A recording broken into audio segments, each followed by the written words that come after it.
అదేవిధంగా మనకి ఇక్కడ సహజంగా ఉన్నటువంటి రోడ్లు డ్రైన్లు ఈ విషయంలో కూడా మేము సంబంధిత మంత్రులతో మాట్లాడడం జరిగింది. ఇంకా మేము అందరం కూడా కుదురుకోలేదు, ఇంకా పేషీలు కూడా మా ఇంకా స్టాఫ్ కూడా రాలేదు. నేను ఇతరత్ర కార్యక్రమాలు పర్యాటక రంగంలో నేను పర్యాటక మంత్రిని కనుక సినిమా వరకు వచ్చేటప్పటికి ఆ సినిమా మొన్న కొత్తగా రిలీజ్ అయినటువంటి కలికి సినిమాకి సంబంధించి ఏం చేయాలనేటువంటిది చేసింది ప్రభుత్వం. అదేవిధంగా ఇప్పుడు పర్యాటకానికి విషయానికి వచ్చేటప్పటికి చాలా అవకాశాలు ఉన్నాయి. ఈ అవకాశాలన్నింటినీ ఎక్స్ప్లోర్ చేస్తున్నాం. నేను మరి ఇక్కడ నియోజకవర్గానికి ఎమ్మెల్యేగా బాధ్యతలు నిర్వర్తించాలి. అదేవిధంగా రాష్ట్రం మొత్తం పర్యటిస్తే కానీ నాకు పర్యాటకం ఏ రకంగా ఉందో అర్థం కాదు. మొన్న ఏదో పక్కనే ఉంటుంది కాబట్టి నాకు రాజమండ్రి పక్కనే ఉంటుంది కాబట్టి కడియం నర్సరీకి వెళ్ళి చూశాను. అదొక సర్క్యూట్ తయారు చేయాల్సిన అవసరం ఉంది, అది చూస్తున్నాను. వైజాగ్ వెళ్తాం, తిరుపతి వెళ్తాం. తిరుపతి వైజాగ్ మనకు మేజర్ పాయింట్స్ మనకు పర్యాటకానికి. తర్వాత రిసార్ట్స్ కూడా చాలా ఉన్నాయి. అవన్నీ కూడా డైలాబినేటెడ్ కండిషన్స్కి వచ్చినాయి. వాటిలన్నింటినీ కూడా మళ్ళీ రెనోవేషన్ చేయడానికి వర్కులు జరుగుతున్నాయి. అవి జరిగిన వెంటనే వాటిలో ఆదాయం ఎక్కువ వచ్చేదానికి ఏం చేయాలనేటువంటి దాని మీద కూడా దృష్టి పెడుతున్నాం. కొంచెం నాకు కూడా ఆ పేషి అంతా తయారైన తర్వాత దీని మీద దృష్టి పెట్టి ముందు టూర్లు అయితే చేస్తాను. నాకు నిన్నటి నుంచి మళ్ళీ పాపికొండలో విహారయాత్ర బోర్డు స్టార్ట్ అయిందన్నారు. నేను అవకాశం ఉంటే ఇవాళ మధ్యాహ్నం నుంచే బయలుదేరి కోసంగడ్డి దగ్గరికి వెళ్తాను. వెళ్ళి అక్కడ సేఫ్టీ మెజర్స్ ఏ రకంగా ఉన్నాయి, గతంలో యాక్సిడెంట్ జరిగి ఇబ్బంది పడింది కాబట్టి సేఫ్టీ మెజర్స్ ఏ రకంగా ఉన్నాయి. అదేవిధంగా అక్కడ యాత్రికులు ఆనందంగా వెళ్ళి వస్తున్నారు లేదా, ఇవాళ పొద్దున్నే 9:30కి వెళ్తారు, వాళ్ళు సాయంత్రం 5:30కి తిరిగి వస్తారు.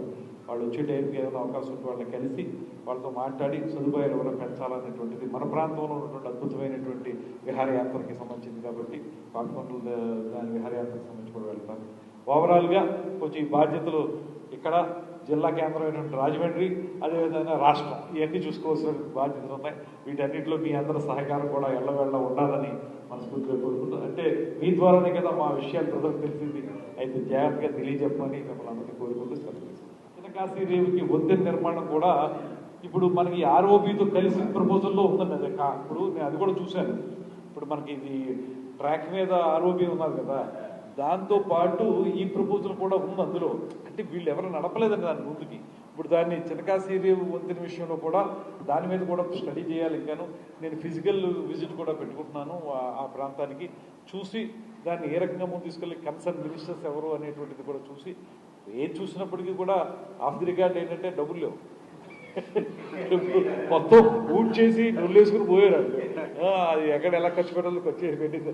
విచిత్రం ఏంటంటే అండి, నేను మీకు చెప్పాల్సిన point, Jal Jeevan mission central government sponsored programme. BJP వాళ్ళు చాలా అద్భుతమైన ప్రోగ్రామ్ పెట్టారు, చాలా చోట్ల మంచినీరు అందించారు. అందులో భాగమే ఈ ప్రోగ్రామ్స్. ఆ జల్ జీవన్ మిషన్కి మనకి ఇచ్చినటువంటి నిధులు మొత్తం డైవర్ట్ చేస్తారు.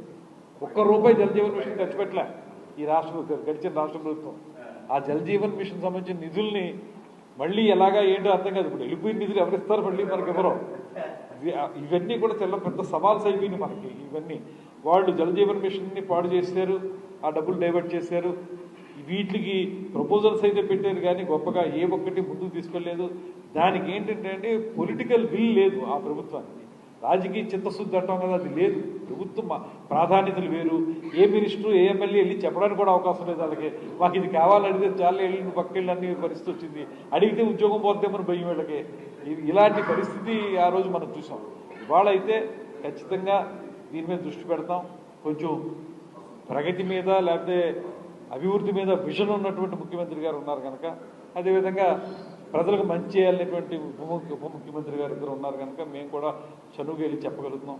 మొన్న క్యాబినెట్ మీటింగ్లో కూడా చాలా డీటెయిల్గా డిస్కస్ చేసాం. రాబోయే రోజుల్లో ఇవన్నీ చేస్తామనేటువంటి మాటను తెలియజేస్తాం. మర్చిపోయాను, అదొకటి చాలా ఇబ్బంది ఉందండి. మాస్టర్ ప్లాన్ అది పక్కన పెట్టేసరికి మనకి తాడేపల్లిగూడానికి, కొవ్వూరికి, వాటన్నిటికీ వచ్చింది మాస్టర్ ప్లాన్. మన నిజవాళ్ళదేమో పక్కన పెట్టేసరికి మాస్టర్ ప్లాన్ లేదట. నాకు వాళ్ళు చెప్పారు అది. ఇప్పుడు ఆ మాస్టర్ ప్లాన్ ఇమీడియట్గా మన మాస్టర్ ప్లాన్ ఉంటేనే మీరు తర్వాత ఏ నిర్మాణమైనా చేయగలుగుతారు. ఇప్పుడు మాస్టర్ ప్లాన్ లేదనుకోండి, ఎంత వదలాలి, ఎంత చేయాలి, ఎక్కడ ఉంది రోడ్డు అనేది అర్థం అవుతుంది. మాస్టర్ ప్లాన్ పక్కన పెట్టేటి నాకు అర్థం కాలేదు అసలు. అడిగితే ఎవరు చెప్తున్నారు నాకు మాస్టర్ ప్లాన్ గురించి, ఏమోనంటే ఆ ప్రభుత్వం వద్దన్నదని అన్నారు. ఈ మాస్టర్ ప్లాన్ని మాత్రం అది కూడా మనం ట్రాక్లో తీసుకురావాలంటే నేను అది ఇందాక మిత్రులకు చెప్పాను. కొంచెం కమిషనర్ గారితో మాట్లాడినా, కమిషనర్ గారు ఏం చేస్తారు, మనం మున్సిపల్ మినిస్టర్ గారితో మాట్లాడతానని చెప్పాను. నేను మళ్ళీ ఈ పెన్షన్ కార్యక్రమం అయిపోయిన తర్వాత విజయవాడ వెళ్తాను. మున్సిపల్ కమిషనర్ గారికి చెప్పి, మున్సిపల్ మినిస్టర్ గారికి చెప్పి ఖచ్చితంగా ఈ మాస్టర్ ప్లాన్ మళ్ళీ ట్రాక్ మీద తీసుకొచ్చి పని కూడా చేద్దాం. ఇమీడియట్గా దాన్ని